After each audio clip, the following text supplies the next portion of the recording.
Good morning all of you. सार्थक पहल बदलाव हमसे है मैं पुनः एक बार स्वागत है। और सार्थक पहल के माध्यम से हम पढ़ रहे हैं इंडियन कॉन्स्टिट्यूशन।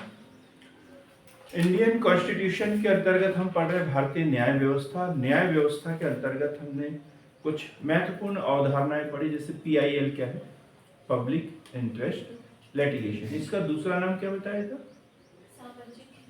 हाँ, सामाजिक,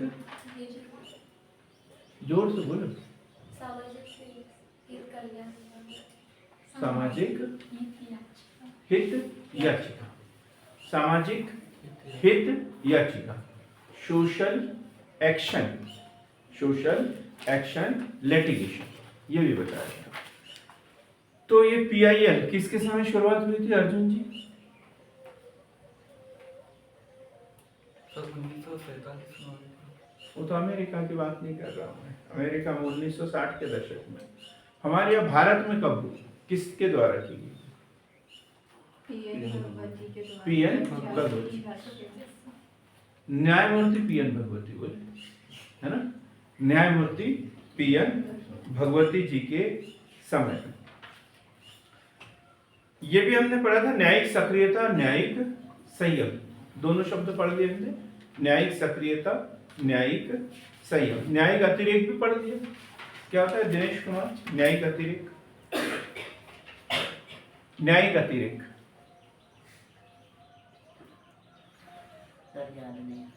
याद? विधायिका और कार्यपालिका की लापरवाही, हाँ, और भ्रष्टाचार, अक्षमता, हाँ, के संबंध के कारण न्यायपालिका उनके कार्यों में हस्तक्षेप करने लग जाए तो उसे क्या बोलते हैं? न्यायिक अतिरेक, न्यायिक अतिरेक। जनहित याचिका PIL, ये हम पढ़ रहे थे। क्या उद्देश्य है इसका? कानून के शासन की रक्षा करना पड़ा होगा, सामाजिक आर्थिक रूप से कमजोर वर्ग तक न्याय की पहुंच बनाना और मौलिक अधिकारों का सार्थक रूप से उपयोग करना। मौलिक अधिकारों का सार्थक रूप से उपयोग कराना, ये हमने पढ़ा होगा। PIL की आलोचना भी पढ़ी और महत्व भी पढ़ा अपन ने। PIL अखबारों में बहुत आता है ये याचिका, है?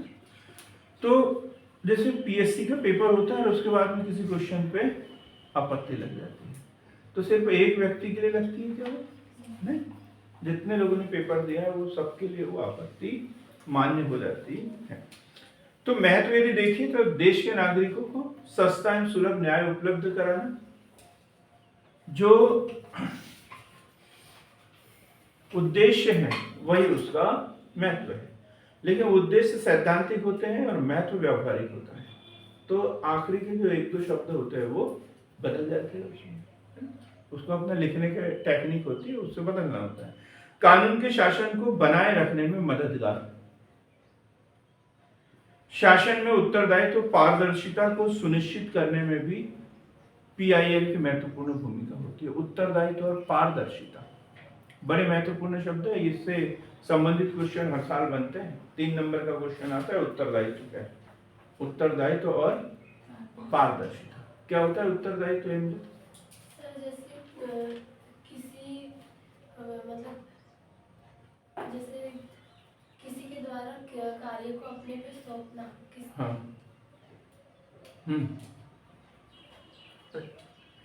कार्य के प्रति उत्तरदायी। उत्तरदायी का मतलब क्या होता है वही तो पूछ रहा हूँ। हाँ, अब यहाँ कितने बच्चे आ रहे हैं? 3 3 6 और 1 7, है ना? अभी जो दिख रहे हैं अभी 8-10 दिन में परमानेंट मुझे 2 दिख रहे हैं, 3 दिख रहे हैं, है ना? और बाद में हेमलता भी दिखेगी परमानेंट। योगेश की कोई गारंटी नहीं है। एक रियल बात बता रहा हूँ। अब आप परमानेंट यदि स्टूडेंट हैं और मैं आप लोगों को पढ़ा रहा हूँ, तो ये मेरा उत्तरदायित्व है कि आप लोगों का सिलेबस कंप्लीट होना चाहिए, है? और यदि नहीं होता है तो इसके लिए जिम्मेदार कौन है? मैं। तो इस तरीके से उत्तरदायित्व कि ये काम मेरा है और नहीं हुआ तो इसके लिए मैं दोषी हूं, ये उत्तरदायित्व। ये क्या है? उत्तरदायित्व। शासन का काम है लोगों की सेवा करना, टीचर का काम है उसको पढ़ाना। साल भर पढ़ा रहा है, फिर बच्चे को कुछ नहीं आ रहा है और फिर पालकों को हम दोष दे रहे हैं, ये तो गलत बात है। दोषी कौन है? हम, आप नहीं, शिक्षक दोषी है ना, ये उत्तरदायित्व। और ये लेना पड़ता है। जैसे रेलवे में ट्रेन दुर्घटना हो जाती है तो वो नैतिक जिम्मेदारी लेते हुए इस्तीफा देते हैं कई बार। सुरेश प्रभु, सही बोला क्या अमरदीप में? इन्होंने इस्तीफा दे दिया था। तो ये है उत्तरदायित्व। मतलब कोई काम है, जब अच्छा होता है तो हम बोलते हैं मैंने किया। एक आदमी जो बोल देता है कि इसको डॉक्टर के पास ले जाओ, वो ढिंडोरा पीटते रहता है कि मैंने बोला तब डॉक्टर के पास ले गए।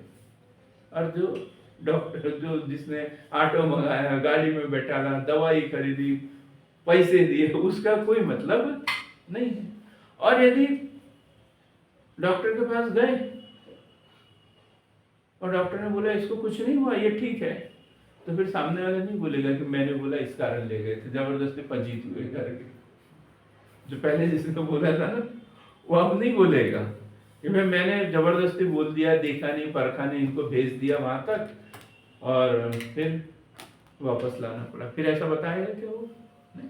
तो ये नहीं, मतलब दोनों पक्ष उसी व्यक्ति के हो ना, ये उत्तरदायित्व कहलाता है। बात क्लियर? और पारदर्शिता बड़ा अच्छा शब्द है। साइंस वालों को तो और भी पता रहता है। क्या होता है विजया जी? Good morning. पारदर्शिता,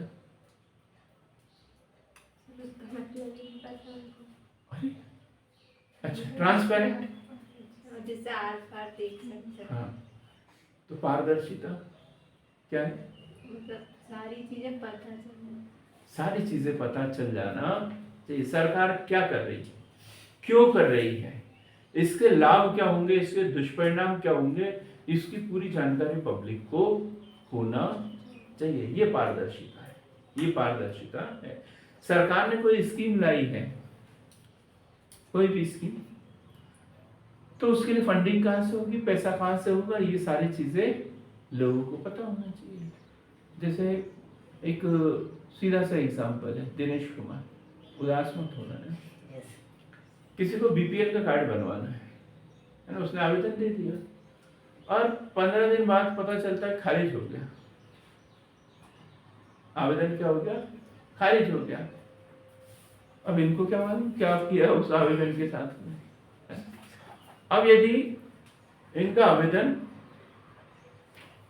पटवारी आता, कोई भी टीम आती, चेक करती, इनका घर चेक करती, ये वो पूछती कि ये है क्या, ये है क्या, ये है क्या, फिर पॉइंट दे देते हैं, फिर नंबर दे देते हैं और फिर बताते हैं कि आपका आवेदन इसलिए खारिज हो रहा है क्योंकि 14 से कम नंबर आते हैं उसका बीपीएल बनता है, 14 से ज्यादा आते हैं उसका बीपीएल नहीं बनता। तो ये क्या हो गई?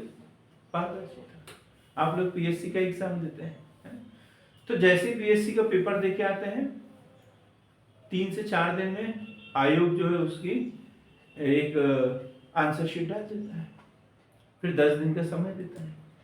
10 दिन के समय के बाद में बोलते हैं आप दावे आपत्ति लगा दो, यदि किसी की नजर में लगता है कि इसका आंसर ये होना चाहिए, फिर आप लोग दावे आपत्ति लगाते हो, फिर करेक्शन वाली आंसर शीट जारी होती है। फिर कुछ दिनों बाद आपका स्कोर कार्ड पता चल जाता है। स्कोर कार्ड पता चलने के बाद में आप लोगों को मेरिट लिस्ट पता चल जाता है कि इतने नंबर आए थे इसलिए आपका नहीं हुआ और आपके इतने नंबर आए इसलिए हो गया। अब आपके मन में कोई डाउट रहता है क्या? नहीं, ये है पारदर्शिता। और सरकार कुछ नहीं करे, एग्जाम ले ले और एक लिस्ट जारी कर दे कि इतने लोगों का हो गया, इतने लोगों का नहीं हुआ, तो हमारे मन में ये रहेगा ना, पैसे दे दिए, जिनका हो गया, जिन्होंने नहीं दिए उनका नहीं हुआ। क्लियरली पारदर्शिता मतलब सरकार की क्या नीति है, क्या क्रियाकलाप है, क्या करना चाहते हैं, ये आम पब्लिक को उसकी जानकारी होना चाहिए। पारदर्शिता, तो ये क्या शासन में उत्तरदायित्व, तो पारदर्शिता को सुनिश्चित करने में पीआईएल की महत्वपूर्ण भूमिका होती है। लोग जनहित याचिका के माध्यम से पता कर लेते हैं कि ये योजना क्या है, कैसे चल रही है और इसका हमें लाभ क्यों नहीं मिला है। ऑनलाइन वालों को मेरी आवाज आ रही है कि नहीं बराबर? हाँ चलो ठीक है। अब बड़े सामुदायिक मुद्दों के लिए पीआईएल जरूरी है। बड़े सामुदायिक मुद्दे मतलब जिसका प्रभाव जो होता है वो ब्रॉड होता है, बहुत बड़ा होता है, एक समाज के बहुत बड़े वर्ग को, बहुत बड़े क्षेत्र को प्रभावित करता है। जैसे मान लीजिए नक्सलाइट एरिया जैसे छत्तीसगढ़ चल जाए हम या उड़ीसा तरफ चल जाए, नक्सलाइट एरिया है। अब वहां पर एक आम आदमी बड़ा परेशान है। एक तो नक्सलाइट से भी परेशान है और दूसरा सरकार से भी परेशान रहते हैं, कि गेहूं के साथ घुन भी पिसा रहता है। एक अच्छे खासे व्यक्ति उसमें, बड़े जो सभ्य लोग होते हैं वो परेशान रहते हैं। तो ऐसा कोई मुद्दा हो तो पीआईएल के माध्यम से लाया जा सकता है। कहीं पर्यावरण से संबंधित कोई मुद्दा हो, सस्टेनेबल डेवलपमेंट से संबंधित कोई मुद्दा हो, कोई बड़ी परियोजना बन रही हो और उसमें पुनर्वास से संबंधित कोई मुद्दा हो, तो ये पीआईएल के माध्यम से ही सरकार का ध्यान इसके ऊपर आकर्षित किया जा सकता है। आलोचना भी पड़ी, कल पढ़ा था अपन ने कि कई बार तो ये कि सार्वजनिक हित के माध्यम को साधने के चक्कर में अपना व्यक्तिगत भी साधते रहते हैं। मतलब कई बातें ऐसी होती है, लोगों को इकट्ठा कर लेते हैं, लेकिन लाभ क्या होता है, उनका व्यक्तिगत लाभ होता है। न्यायपालिका में कार्यों की अधिकता, ये भी पढ़ा आपने। न्यायपालिका पहले से ही व्यस्त है, बहुत सारे प्रकरण लंबित है। पीआईएल से लंबित मुकदमों की संख्या में वृद्धि हो जाती है। अब ये सरकार बार बार मतलब पब्लिक जो है पीआईएल जारी कर देती है। कई बार हाई कोर्ट, सुप्रीम कोर्ट बोलते हैं ये क्या है, कितनी सारी पीआईएल कहाँ से ले, समय कहाँ से लाए, तो फिर कुछ गाइडलाइन उसके लिए समय समय पर जारी की गई। वो गाइडलाइन हम लिखेंगे। पीआईएल से संबंधित निर्देश, पीआईएल से संबंधित निर्देश 1998 में सुप्रीम कोर्ट ने पीआईएल से संबंधित निर्देश जारी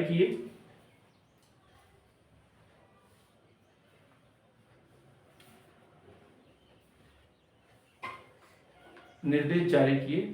तथा 2003 से 3 में संशोधन किया। अब क्या बोला उसमें, पहली लाइन बड़े अच्छे से लिखेंगे ना, पॉइंट से लिखेंगे। नंबर 1, जनहित याचिका कोई गोली नहीं है। गोली मतलब नहीं जी, वही जवाब देते। जनहित याचिका कोई गोली नहीं है, ना ही ये हर मर्ज की दवा है। नहीं ये हर मर्ज की दवा है। नहीं तो लोग बाग चले, छींक आई तो चले पीआईएल लगाने, जैसे अभी सीएम हेल्पलाइन के बारे में होता है ना, कोई लेना देना नहीं उससे, फिर भी कर देते हैं। बोलते कुछ नहीं है यार, मन नहीं लग रहा था तो सोचा कि 181 पे कॉल कर लो। बोलते बड़ी अच्छी बातें बताते हैं वहां पे। कभी कभी महिलाएं भी फोन उठा लेती है, तो चलो अपन क्या करते हैं 181 पे कॉल ही कर देते हैं। ऐसे भी लोग रहते हैं। तो वो उसका कहने का मतलब ये है, जनहित याचिका कोई गोली नहीं है और न ही हर मर्ज की दवा है। अर्थात इसका आशय कमजोरों एवं साधनहीनों के मूल मानवीय अधिकारों की रक्षा करना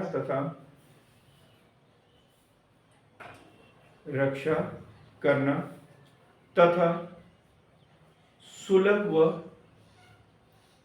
त्वरित न्याय उपलब्ध कराना है। त्वरित न्याय उपलब्ध कराना है। क्लियर होगी पहली लाइन? मतलब ऐसे हर चीज के लिए नहीं, उन्होंने क्राइटेरिया बता दिया। काय के लिए? ये कमजोरों के लिए है, साधनहीनों के लिए है और मानव अधिकारों से संबंधित है। अब किसी ने आपके यहाँ चोरी कर ली तो ये पीआईएल में दर्ज नहीं होगा, है?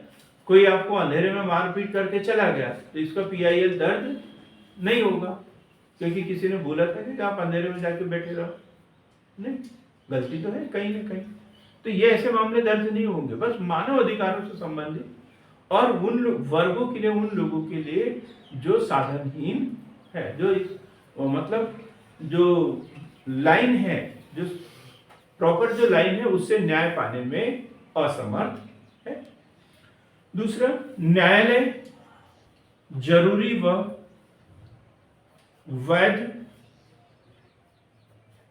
पीआईएल को प्रोत्साहित करे, पीआईएल को प्रोत्साहित करे तथा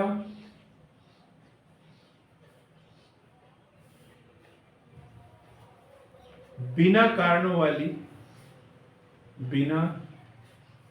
वाली पीआईएल को हतोत्साहित करे और रोके। अब देखो, अभी दो तरीके की ऐसी स्थिति है पीआईएल जैसे हमारे यहाँ चल रही है। एक अभी बताया मैंने, सीएम हेल्पलाइन, और दूसरा कौन सा होता है, सूचना का अधिकार अधिनियम 2005, है ना, आज डाल दूंगा मैं, सूचना का अधिकार अधिनियम 2005। अब सूचना का अधिकार अधिनियम 2005 जो 12 अक्टूबर 2006 से लागू हुआ है, उसमें स्पष्ट प्रावधान है कि जिसके पास बीपीएल कार्ड है वो 10 रुपए का पोस्टल ऑर्डर लगाकर शासन से किसी भी विषय में सूचना मांग सकता है, किसी भी विषय में। अब उसमें व्यक्तिगत कोई जानकारी ये वो जानना चाहिए था जो उसके हित से संबंधित, उसके मतलब से संबंधित है। लेकिन अभी क्या करते हैं, जो पत्रकार लोग होते हैं, पत्रकार लोग ये इसका बड़ा उपयोग करते हैं, गरीबी रेखा का कार्ड बनवा लेते हैं।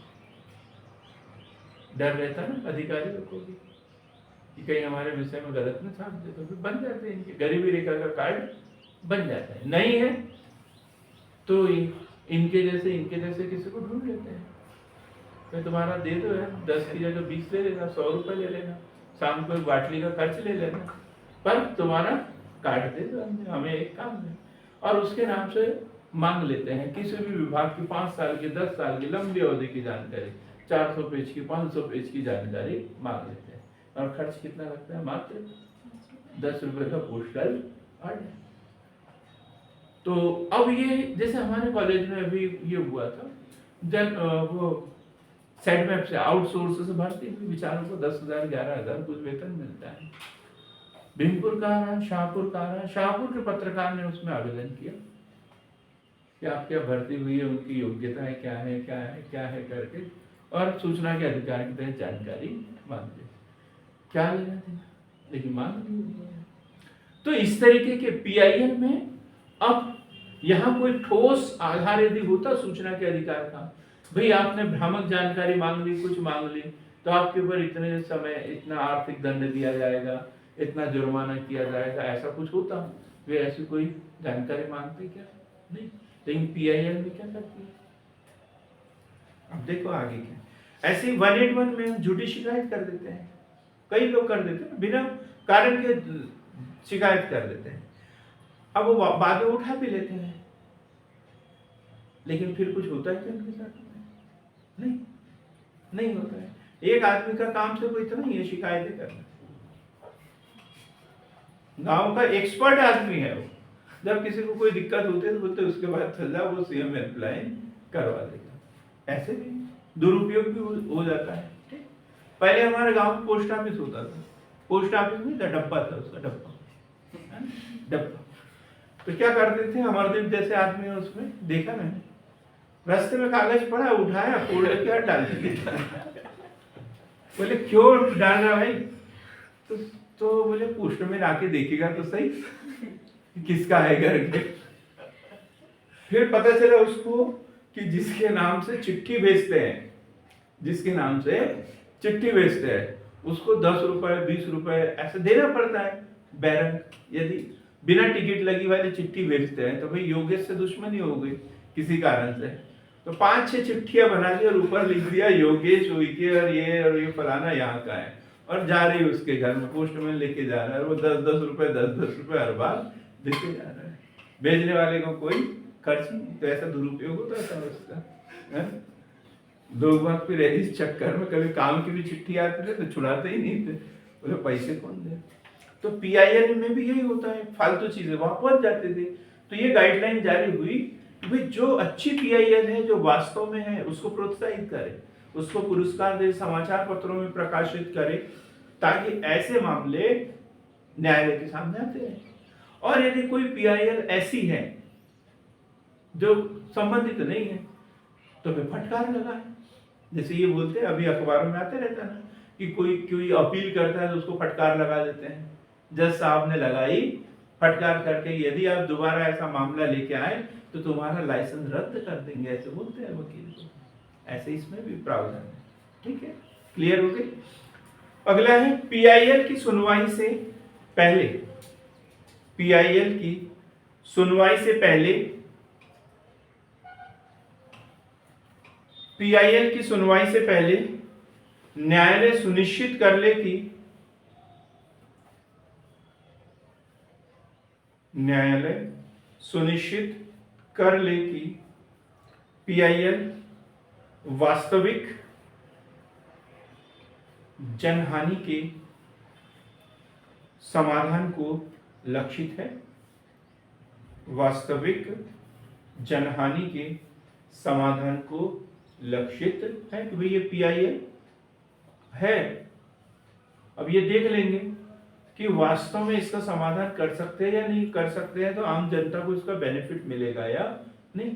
ऐसा तो नहीं कि किसी एक व्यक्ति को फायदा पहुंचाने के लिए ये पीआईएल लगाई गई है। जैसे 4 लेन बन रहा है कहीं, है, अब वहां पर 4 लेन बन गया, 10 गांव से बनते आ गया, आगे के 25 गांव में भी बन गया सीधा, और एक किसान जो है 10-15 लोगों को लेके आ जाता है और बोलता है कि यहाँ पे रोड नहीं बनना चाहिए। तो ऐसे जनहित याचिका को स्वीकार करेंगे क्या?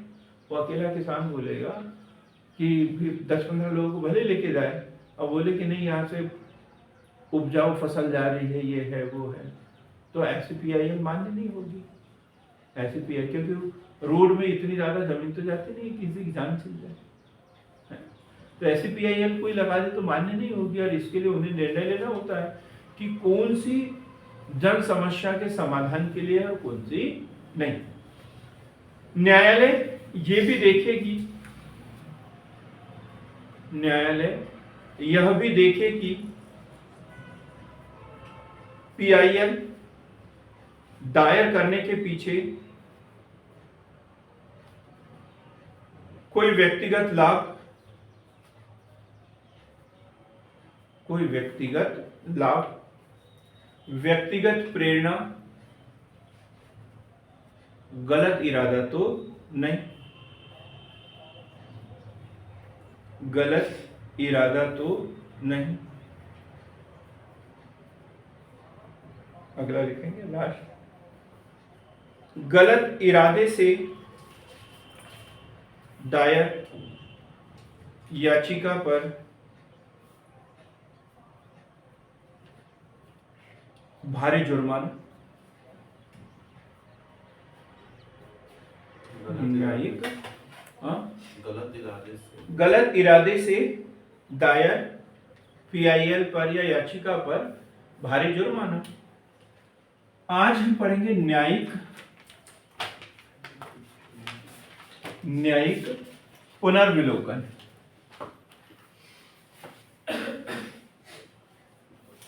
न्यायिक पुनर्विलोकन,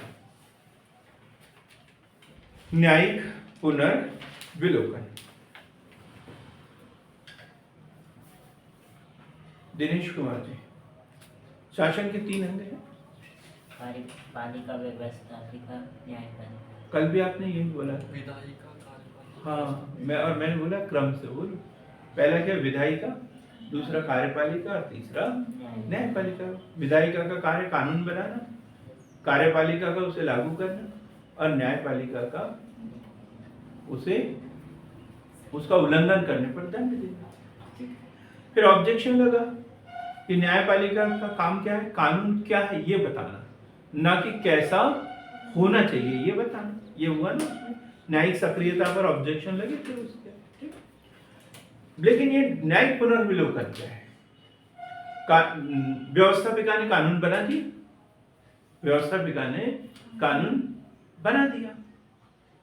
कार्यपालिका उसके ऊपर उसको अमल में ला ही रही थी, उससे पहले न्यायपालिका ने हस्तक्षेप कर दिया, बोले कि ये जो कानून बनाया है इससे संविधान के इस पार्ट का, इस मौलिक अधिकार का उल्लंघन हो रहा है, इसलिए ये कानून लागू नहीं हो सकता। ये क्या है? न्यायिक पुनर्विलोकन। क्लियर होगी बात एकदम? शॉर्ट में तो समझ में आ गया ना? जो व्यवस्थापिका ने कानून बनाया है उसकी न्यायपालिका जांच कर सकती है कि संविधान का मूल ढांचा तो इससे प्रभावित नहीं हो रहा, मौलिक अधिकार तो इससे प्रभावित नहीं हो रहे हैं। आपके समझ में आ गया? न्यायिक पुनर्विलोकन। लिखो इसे 2-3 लाइन में। न्यायपालिका की वह शक्ति, न्यायपालिका की वह शक्ति जिसके तहत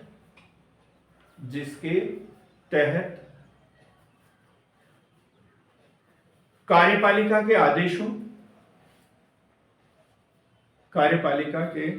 आदेशों व व्यवस्थापिका की कानूनों की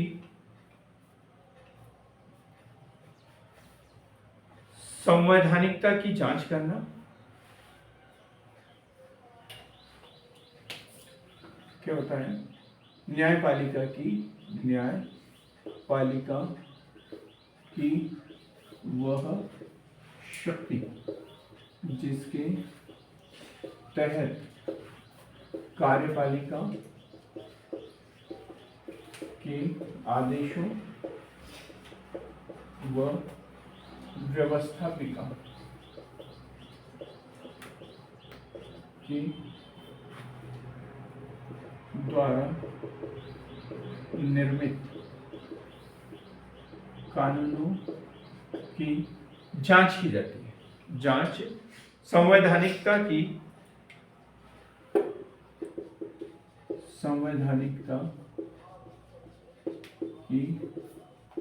जांच करना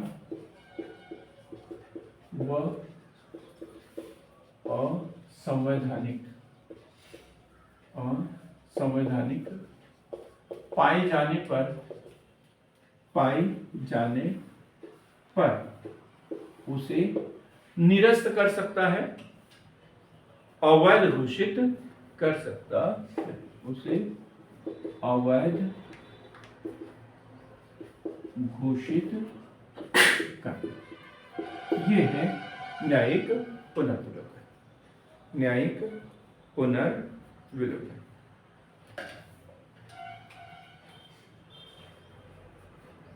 देखो 3 नंबर का क्वेश्चन आ सकता है, 5 नंबर का भी आ सकता है, 11 नंबर में भी पूछ सकते हैं। न्यायिक पुनर्विलोकन व उसकी वर्तमान संदर्भ में उपयोगिता, ऐसा क्वेश्चन करके फिर ढेर सारे एग्जाम्पल वगैरह देना पड़ेगा उपयोगिता में।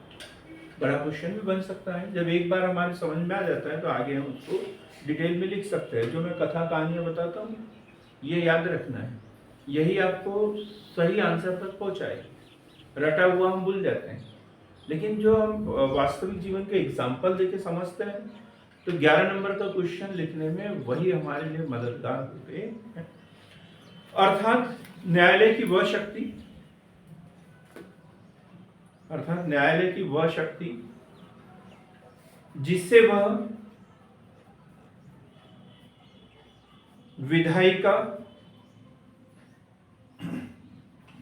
विधायिका द्वारा बनाए गए कानूनों,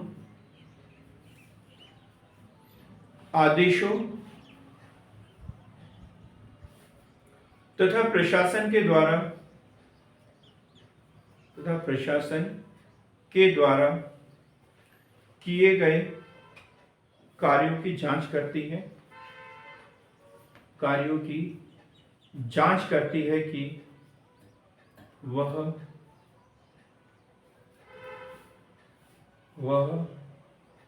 संविधान के मूल ढांचे के अनुरूप है या नहीं। संविधान के मूल ढांचे के अनुरूप है या नहीं। अब इसकी शुरुआत कब हुई ये देखेंगे। शुरुआत वही अमेरिका में, वैश्विक स्तर पर अमेरिका में हुई, और वो भी हुई है 1803। अमेरिका के मुख्य न्यायाधीश जॉन मार्शल द्वारा, अमेरिका के मुख्य न्यायाधीश जॉन मार्शल द्वारा मारबरी बनाम मेडिसन केस में, मारबरी बनाम मेडिसन केस में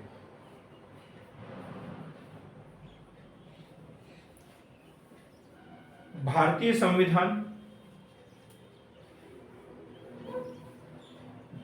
संविधान में कब से उपयोग किया गया ऐसा कोई क्वेश्चन नहीं बनेगा। कहाँ उपयोग किया ये बन सकता है, क्योंकि मूल संविधान में ही लिखा हुआ है। आर्टिकल 13 बताया मैंने, आर्टिकल 32, ठीक, आर्टिकल 368, इस सब में प्रावधान दिए हुए हैं। वे संविधान संशोधन भी करेगा 368 के तहत, तो आर्टिकल 13 को ध्यान में रखना है। आर्टिकल 13 के तहत संविधान संशोधन को शून्य घोषित किया जा सकता है। ये सब कुछ प्रावधान है। और बाद में किए क्या है? नहीं, मूल संविधान में तो 26 जनवरी 1950 को हमारा जब संविधान लागू हुआ तो उसी में प्रावधान थे। तो इसलिए ये नहीं बोला जा सकता कि कब से ये प्रयोग किया जा रहा है। जैसे हमने PIL वगैरह, ये मूल संविधान में नहीं था, बाद में शामिल किया, तो इसलिए हमने लिखा कि ये इस समय से उपयोग किया जा रहा है करके। इसके विषय में नहीं लिखेंगे। भारतीय संविधान स्वयं न्यायपालिका को न्यायिक समीक्षा की शक्ति देता है, न्यायिक समीक्षा की शक्ति देता है। अर्थात ये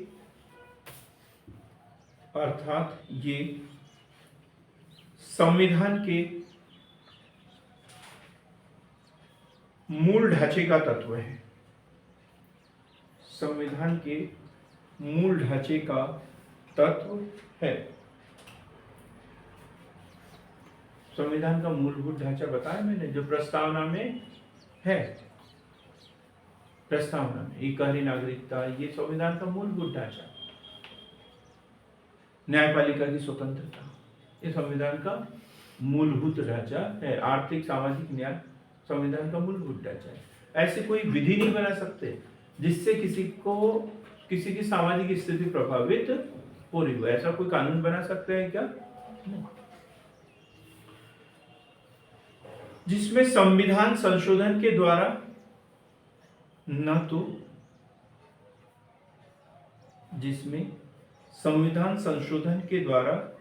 न तो कटौती की जा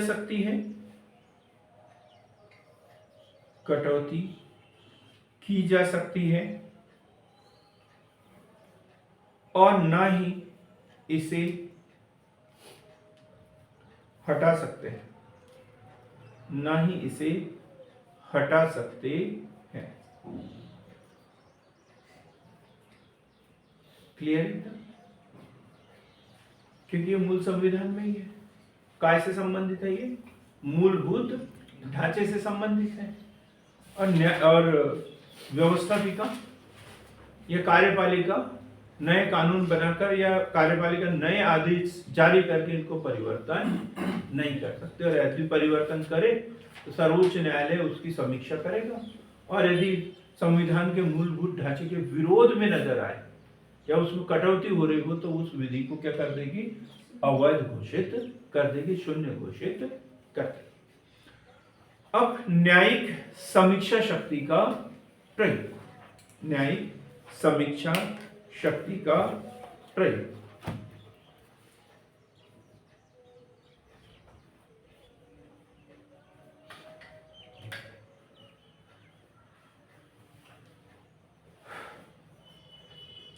गोलकनाथ मामला 1967,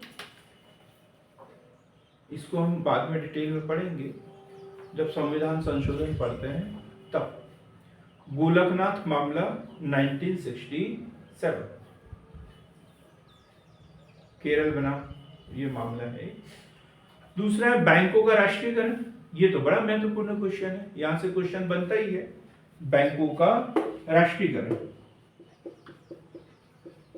बैंकों का राष्ट्रीयकरण बताएं प्रिया जी, सबसे पहले किस बैंक का राष्ट्रीयकरण हुआ था? सबसे पहले तो नहीं पता, 1 जून 1949 को हुआ था आरबीआई का। हाँ। और 1969 में 14 बैंकों का, 1980 में 6 बैंकों का। 6 बैंकों का, गुड, बहुत ही अच्छा। आप कुछ बोलेंगे? 1 जून है, 1 जनवरी? सर 1 जनवरी 1 जनवरी 1949 आरबीआई का राष्ट्रीयकरण। 1955 स्टेट बैंक का, एसबीआई का है। एसबीआई और उससे संबंधित जितने बैंक थे उनका राष्ट्रीयकरण किया गया 1955 में। फिर 1969, ये क्वेश्चन बहुत बार एग्जाम में पूछा गया है, 14 बैंकों का राष्ट्रीयकरण हुआ था। और वो बैंक जिनकी सकल पूंजी 50 करोड़ या उससे ज्यादा थी, उन सारे बैंकों का राष्ट्रीयकरण कर दिया गया था। क्यों किया गया था विजया जी? यही तो क्वेश्चन है। न्यायिक समीक्षा की बात कर रहे हैं, न्यायिक पुनर्विलोकन की बात कर रहे हैं। आर्थिक न्याय भी तो दिलाना है, आर्थिक न्याय भी दिलाना है। अब ऐसे बैंक यदि निजी व्यक्तियों के रहते हैं, इतनी इतनी संपत्ति होती तो आम आदमी के पास बचता ही क्या है? इसलिए क्या कर दिया, उसको राष्ट्रीय घोषित कर दिया। अब राष्ट्रीय रहेंगे तो सबको लोन देंगे, सब कुछ करेंगे, जनता के कल्याण के लिए काम करेंगे। और निजी व्यक्ति का रहेगा तो वो निजी कल्याण के लिए करेगा, तो फिर आर्थिक न्याय होगा क्या? नहीं, क्लियर हो गया। फिर 1980 6 बैंकों का राष्ट्रीयकरण, जिनकी कुल संपत्ति है 200 करोड़ या उससे ज्यादा, उन बैंकों का फिर राष्ट्रीयकरण कर दिया। फिर जब सरकार ने न्यायपालिका ने इसके ऊपर याचिका दायर की, तो संपत्ति का अधिकार है, संपत्ति का अधिकार है, वे कैसे कर लेते हो आप?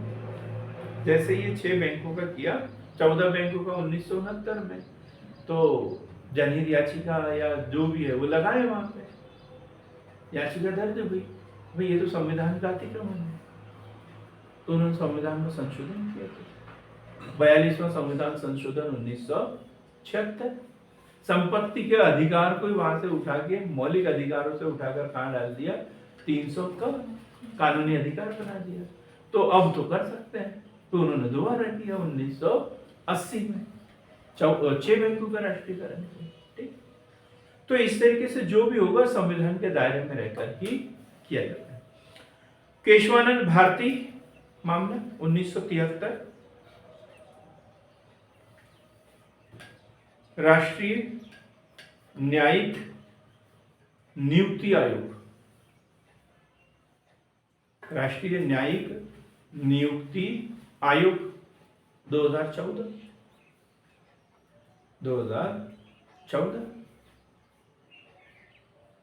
सत्ता परिवर्तन हुआ था केंद्र में, है ना? तो इन्होंने सोचा बहुत अधिक परिवर्तन कर देते हैं, योजना आयोग को खत्म किया, नीति आयोग लेके आए, और भी ढेर सारे परिवर्तन। उसमें ये भी था, वही स्वतंत्र न्यायपालिका है भारत में, कार्यपालिका और व्यवस्थापिका का उसमें कोई हस्तक्षेप नहीं है। जो सीनियर होगा उसे राष्ट्रपति क्या कर देंगे, मुख्य न्यायाधीश नियुक्त कर देंगे। और वो प्रक्रिया थी, संसद का कोई हस्तक्षेप नहीं था। इन्होंने क्या किया, एक आयोग बना दिया, इसमें प्रधानमंत्री होंगे, गृह मंत्री होंगे, और ये लोग होंगे, और ये मिलकर न्यायाधीश की नियुक्ति करेंगे।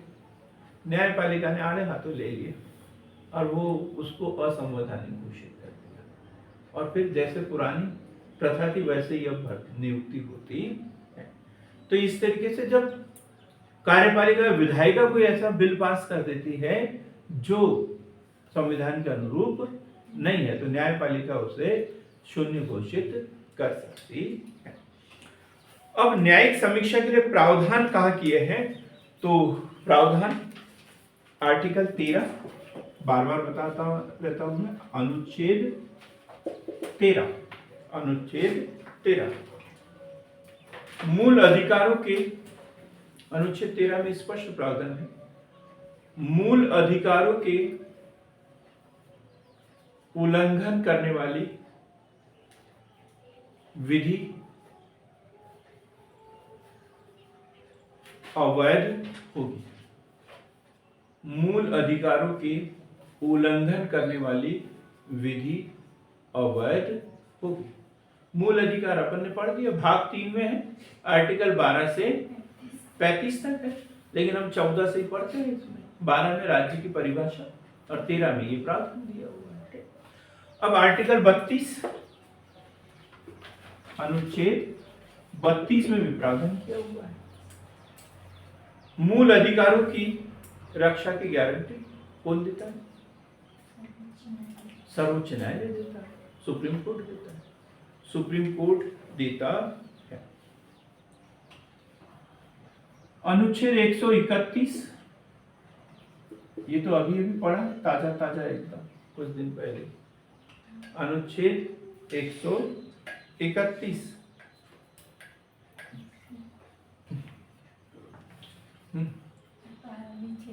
प्रारंभिक क्षेत्राधिकार, सुप्रीम कोर्ट के प्रारंभिक या मूल क्षेत्राधिकार।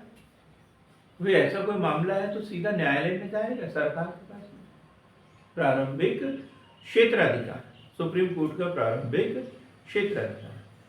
132, आर्टिकल 132 ये भी पढ़ लिया। संवैधानिक मामलों में सुप्रीम कोर्ट की, संवैधानिक मामलों में सुप्रीम कोर्ट का अपीलीय क्षेत्राधिकार, अपीलीय क्षेत्राधिकार। जब कोई व्यक्ति संतुष्ट न हो तो जा सकता है सुप्रीम कोर्ट। इसी प्रकार 132, 133 सिविल मामलों में, 134 आपराधिक मामलों में, आपराधिक मामलों में। अब अपील करना, ये शब्द ही बताता है अपील, मतलब पहले उसके ऊपर कार्यवाही हो चुकी है, पहले निचली अदालतें उसके ऊपर कार्यवाही कर चुकी है। अब अपील करना मतलब क्या है? उसका न्यायिक पुनर्विलोकन, फिर से उसकी जांच करना कि कहीं कोई बिंदु छूटा तो नहीं। तो ये सभी प्रकार की अपील आ जाएगी उसमें। तो 131 से लेकर 134 तक, 131 प्रारंभिक क्षेत्राधिकार, 132 संवैधानिक मामलों में, 133 सिविल मामलों में और 134 आपराधिक या दंडिक मामलों में। 134 ए ये थोड़ा सा अलग है।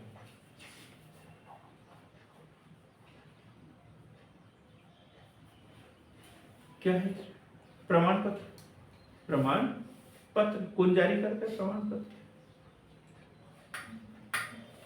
अधीनस्थ न्यायालय है, हाई कोर्ट जारी करता है कि भाई ये हमने निर्णय दे दिया और तुम्हें यदि कोई आपत्ति है, यदि इससे संतुष्ट नहीं हो तो आप इतने दिनों के भीतर सुप्रीम कोर्ट में अपील कर सकते हो। ये प्रमाण पत्र चाहिए तो ही वो हो सकती है।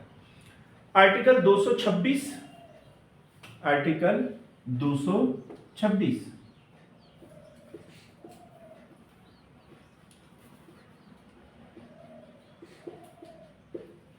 आर्टिकल 226 ये भी पढ़ लिया अपन ने कल परसों। ये किसका क्षेत्राधिकार है? हाई कोर्ट का है। कितने क्षेत्र के लिए? अपने अधिकार क्षेत्र में, अपने अधिकार क्षेत्र, पूरे देश के लिए है क्या? नहीं। हाईकोर्ट का हाईकोर्ट को मूल अधिकार व अन्य प्रयोजन के लिए रिट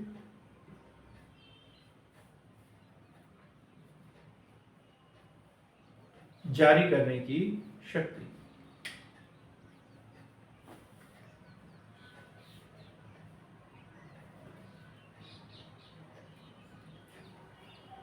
आर्टिकल 246, आर्टिकल 246 संसद एवं राज्य विधायिका द्वारा संसद एवं राज्य विधायिका द्वारा निर्मित विषय वस्तु से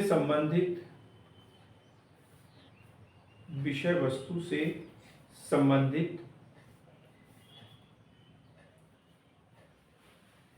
उल्लंघन होने पर सुप्रीम कोर्ट द्वारा अवैध घोषित करना।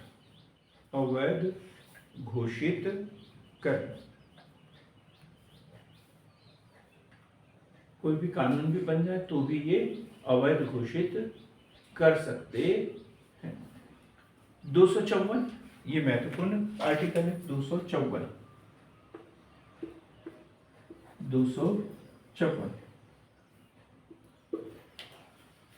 कितनी अनुसूचियां हैं? अनुसूची हाँ 12। कितनी अनुसूचियां हैं? 12 12। मूल संविधान में कितनी थी? 8। 7वीं अनुसूची का संबंध कैसे है योगेश? शक्ति पृथक्करण है ना, शक्ति पृथक्करण। और उस 7वीं अनुसूची में 3 सूचियां बनी हैं, संघ सूची, राज्य सूची और समवर्ती सूची।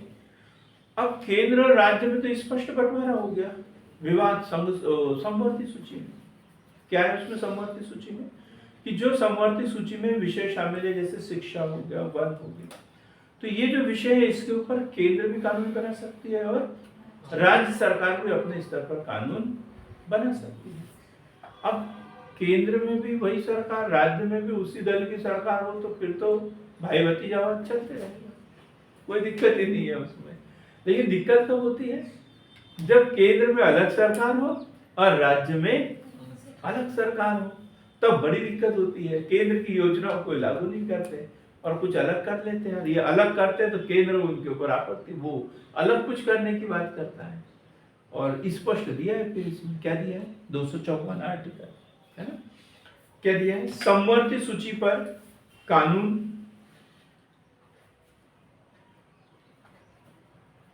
समवर्ती सूची पर कानून अर्थात केंद्र के कानून को राज्य के कानून पर प्राथमिकता, राज्य के कानून पर प्राथमिकता,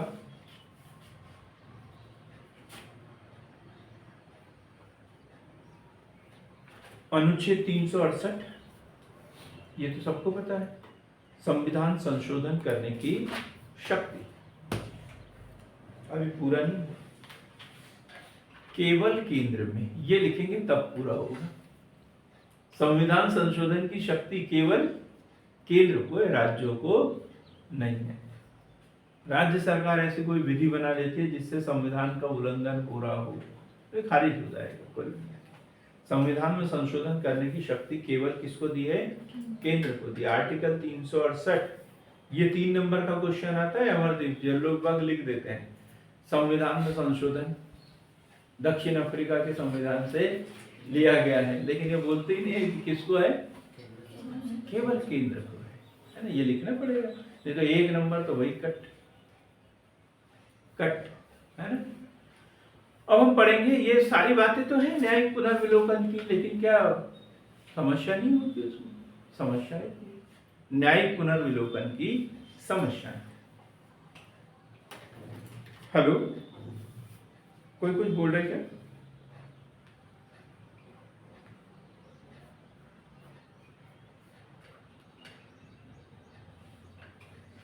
हाँ बिल्कुल बात सही बोल रहे हैं आप।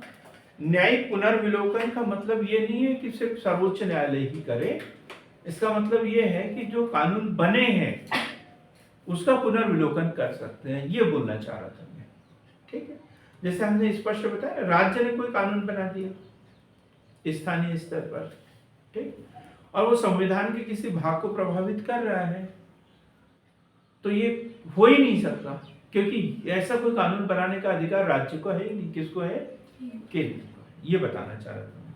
इसी प्रकार जैसे 254, इसमें भी कोई बात हो सकती है, जैसे शिक्षा से संबंधित कोई बात हो सकती है, जैसे आरटीई बनाया, आरटीई है right to education, right to education की बात कर रहे हैं। अब शिक्षा पहले राज्य सूची में था तो राज्य सरकार ही कानून बनाती थी, अब केंद्र सरकार ने बना दिया, केंद्र सरकार ने बना दिया, सर्व शिक्षा अभियान बना दिया और पूरे राज्यों को लागू करना तय कर दिया। अब यदि ये राज्य सूची में ही होता, केंद्र सूची में नहीं होता, तो केंद्र सरकार इतना बड़ा परिवर्तन कर सकती थी क्या? नहीं। तो ऐसी कुछ कंडिकाएं ऐसी हैं जो राज्यों के द्वारा जो कानून बनाए जाते हैं उसका पुनर्विलोकन करने की बात कर रहा हूं मैं। जयंत कुमार जी, है ना? मैं ये मेरा इससे संबंधित ये मतलब नहीं था कि केवल न्यायपालिका ही, ये जो राज्य जो कानून बनाते हैं उसका भी पुनर्विलोकन हो सकता है। यदि कोई बना दे 254 के तहत, तो सर्वोच्च न्यायालय उसे बोलेगा ना कि ये किस अधिकार से आप कर रहे हो, अधिकार परीक्षा है ना, ये मामला किसका है? केंद्र का है। अब 368 के तहत संविधान संशोधन कर रहा है, राज्य यदि कोई कानून बना दे रहा है तो न्यायपालिका बोलेगी ना अधिकार परीक्षा, किस अधिकार के तहत आप ये सब कर रहे हो। नहीं आए समझ में जयंत कुमार जी? अब हम समस्याएं देखते हैं। तो समस्याओं में न्यायिक पुनरावलोकन का स्पष्ट उल्लेख नहीं है, न्यायिक पुनरावलोकन का स्पष्ट उल्लेख नहीं है, जिससे न्यायिक तानाशाही को बढ़ावा मिलता है, न्यायिक तानाशाही को बढ़ावा मिलता है।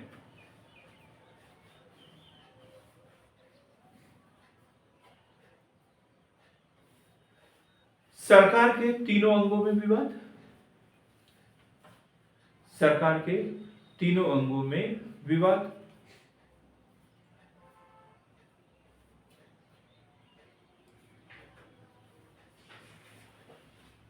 राजनीतिक वाद विवादों को बढ़ावा मिलता है इससे, राजनीतिक वाद विवादों को बढ़ावा मिलता है। एक बड़ा पॉइंट है, संसदीय लोकतंत्र में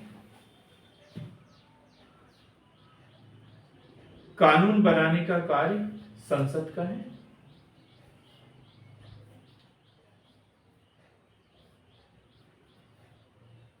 संसदीय लोकतंत्र में कानून बनाने का कार्य संसद का है, लेकिन न्यायालय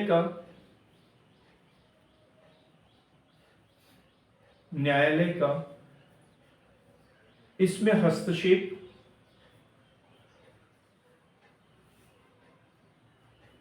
स्वतंत्र लोकतंत्र के लिए खतरा है।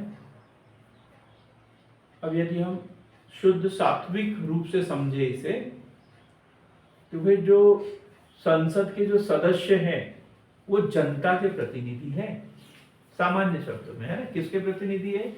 जनता के प्रतिनिधि है। और ये लोग वही काम करते हैं जो जनता चाहती है। कुछ भी करने से पहले जनता से पूछते हैं, जनता से पूछते हैं तभी करते हैं। तो फिर जनता की राय महत्वपूर्ण होगी या संविधान? भाई संविधान को शक्ति किसने दी है? जनता ने। अब जनता के प्रतिनिधि बोल रहे हैं, जनता स्वयं बोल रही है, तो फिर तो ये गलत है, ऐसा बोला जाता है। ये बात अलग है, शुद्ध सात्विक तो ऐसा कुछ है नहीं, वास्तविकता तो है नहीं कि जिन प्रतिनिधियों को हमने चुना है वो हमारे ही कहने के अनुसार काम करते हैं। लेकिन यदि वैसा ही कर रहे होते तो फिर तो गलत है।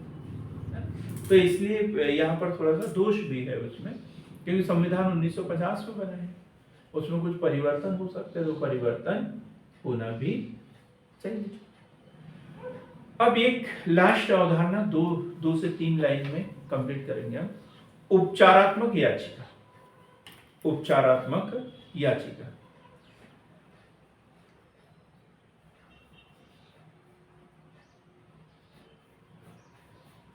उपचारात्मक याचिका। यह 137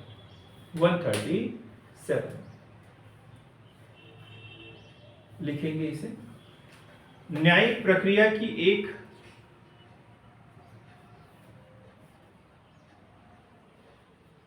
नवीन व आधुनिक संकल्पना है। नवीन व आधुनिक संकल्पना है जो नैसर्गिक न्याय के सिद्धांत को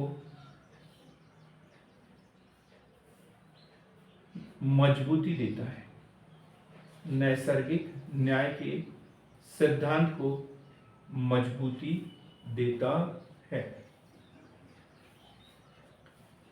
जब कभी न्यायालय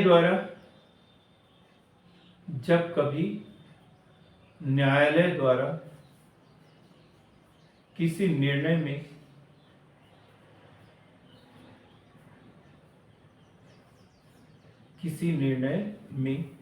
नैसर्गिक न्याय के सिद्धांत का हनन हुआ है तो अपने निर्णय पर आर्टिकल 137 के तहत पुनः सुनवाई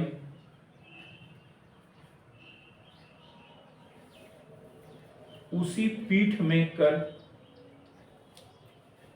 निर्णय करता है।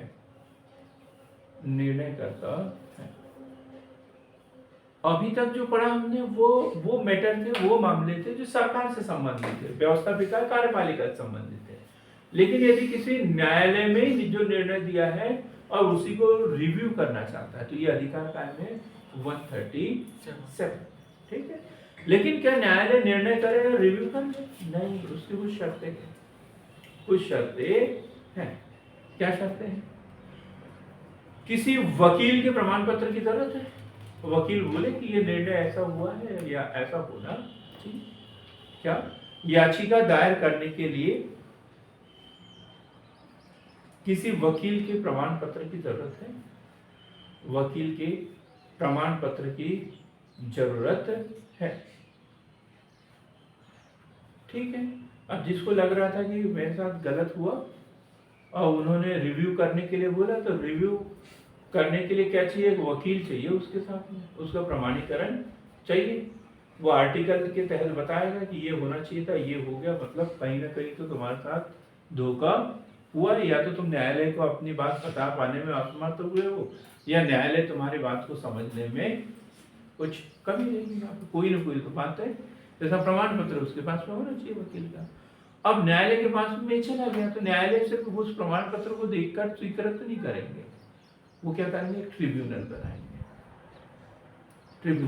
2-3 न्यायाधीशों की एक पैनल बनाएंगे और फिर वो बोलेंगे कि नहीं यार, इसको वास्तव में इसको हम एक बार और देख सकते हैं, तो ही वो प्रकरण फिर से स्वीकृत होगा। बात क्लियर हो गई? दूसरी बात लिखेंगे, याचिका की स्वीकृति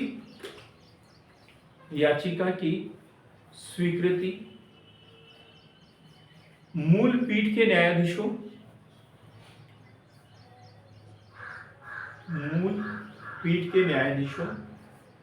व 3 वरिष्ठ न्यायाधीशों के स्वीकृति के बाद होगी। क्लियर हो गई ये बात? क्लियर? ये कौन सी है? उपचारात्मक याचिका। तो आज के लिए इतना ही। मिलते हैं कल ऐसी बेहतर क्लास के साथ में। जिन्होंने अभी तक हमारे चैनल को सब्सक्राइब नहीं किया वो कृपया सब्सक्राइब कर ले। बहुत बहुत धन्यवाद।